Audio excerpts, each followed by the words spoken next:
ইউসুফ আলাইহিস সালাম দোয়া করেছেন, ক্বালা জাআলনি আলা খাযাইনিল আরদ, আল্লাহ আমাকে খাদ্যমন্ত্রী বানাও। যারা আজকে বলছেন আলেমরা মসজিদ নিয়ে থাকবে, মাদ্রাসা নিয়ে থাকবে, মক্তব নিয়ে থাকবে, হুজুররা কেন সংসদে যাবে?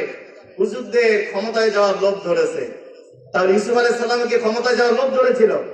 কথা বলেন না কেন? সূরা ইউসুফ 55-56 নম্বর আয়াত তিনি নিজে দোয়া করেছেন, আলা খাযাইনিল আরদ, আমাকে আপনি খাদ্যমন্ত্রী বানান।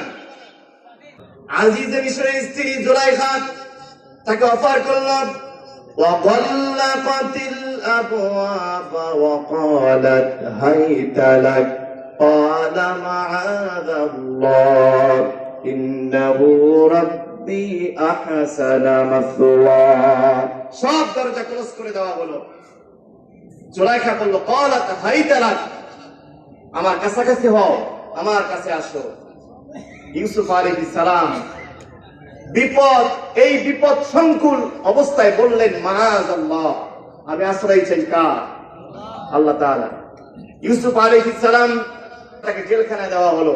7 থেকে 10 বছর জেল খাটলেন।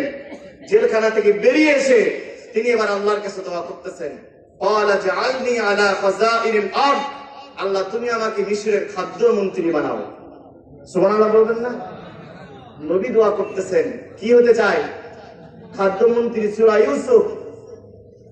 ইউসুফ 55-56 নম্বর আয়াত দেখেন, একজন নবী বলতেছেন, ক্বালা জাআলনি আলা খাযাইনিল আরদ, আল্লাহ আমাকে খাদ্যমন্ত্রী বানান।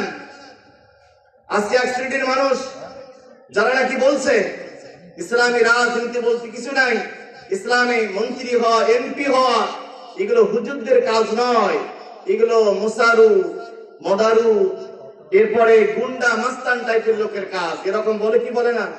অথচ ইউসুফ আলাইহিস সালাম দোয়া করেছেন, ক্বালা জাআলনি আলা খাযাইনিল আরদ, আল্লাহ আমাকে খাদ্যমন্ত্রী বানাও। যারা আজকে বলছেন আলেমরা মসজিদ নিয়ে থাকবে, মাদ্রাসা নিয়ে থাকবে, মক্তব নিয়ে থাকবে, হুজুররা কেন সংসদে যাবে? হুজুরদের ক্ষমতায় যাওয়ার লোভ ধরেছে। তাহলে ইউসুফ আলাইহিস সালামকে ক্ষমতায় যাওয়ার লোভ ধরেছিল? কথা বলেন না কেন? সূরা ইউসুফ 55-56 নম্বর আয়াত তিনি নিজে দোয়া করেছেন, আলা খাযাইনিল আরদ, আমাকে আপনি খাদ্যমন্ত্রী বানান। তার মানে আপনি কি বুঝেন? একজন নবী যেরকম আল্লাহর কাছ থেকে ক্ষমতা চেয়ে নিয়েছিলেন, মুসলমানদের দায়িত্ব হচ্ছে আলেমদের মধ্য থেকে, ইনসাফ ওয়ালাদের মধ্য থেকে, ইসলাম দাড়ি টুপিওয়ালাদের মধ্য থেকে এরকম ব্যক্তিদেরকে এমপি মন্ত্রী বানানো, এটা নবীদের সুন্নাত। শুধু কি তাই, সুলাইমান আলাইহিস সালাম আরো অদ্ভুত দোয়া করেছেন। তিনি বলছেন, ক্বালা রাব্বি গফিরলি ওয়া হাবলি মুলকান লা ইয়ানবাগি লি আহাদিন মিন বাদি, আল্লাহ আমাকে এমন ক্ষমতা দেবেন, লি আহাদিন মিন বাদি, আমার পরে এরকম এত বড় ক্ষমতাশালী যেন কেউ হতে না পারে। সুবহানাল্লাহ বলবেন না? আল্লাহ দোয়া কবুল করেছেন। জো বাইডেন এত বড় প্রভাবশালী একজন প্রেসিডেন্ট, ভ্লাদিমির পুতিন বলেন, জাপানের প্রেসিডেন্ট বলেন, দক্ষিণ কোরিয়ার প্রেসিডেন্ট বলেন, সুলাইমানের মতো কেউ হতে পারেনি, কিয়ামত পর্যন্ত পারবে না। তাফসীরে মারিফুল কোরআনে বলা হয়েছে আমাদের এমপির সংখ্যা 350 জন, সুলাইমান আলাইহিস সালামের এমপির সংখ্যা ছিল 6 লক্ষ। সুবহানাল্লাহ বলবেন না? তাই সুলাইমান আলাইহিস সালাম যে এত বড় একজন প্রেসিডেন্ট ছিলেন, তিনি কি জঙ্গি? কথা বলেন না কেন? তিনি কি ইসলামের রাজনীতি করেন নাই?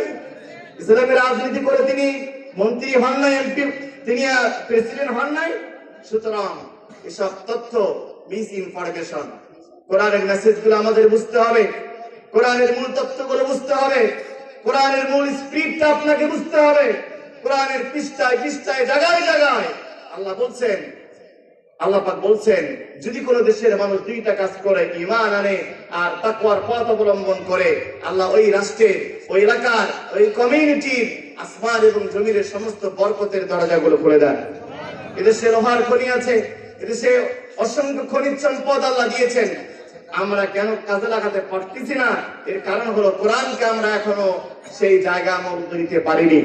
আগামী বাংলাদেশে আমরা এই কোরআনুল কারীমকে, কোরআন দিয়ে যেরকম জুমার নামাজ পড়ি, কোরআন দিয়ে যেরকম বিভাগের খুতবা দেই, কোরআন দিয়ে যেরকম মানুষ মারা গেলে জানাজা নামাজ ইমামতি করি, আমরা চাই আগামী দিনে এই কোরআন দিয়েও উপজেলা পরিষদ, এরপর ইউনিয়ন পরিষদ, জাতীয় সংসদ চলুক। এটা আমরা চাই কি চাই না? কারা কারা চাই হাত তুলে আল্লাহকে দেখান তো দেখি। নারায়ে তাকবীর, নারায়ে তাকবীর।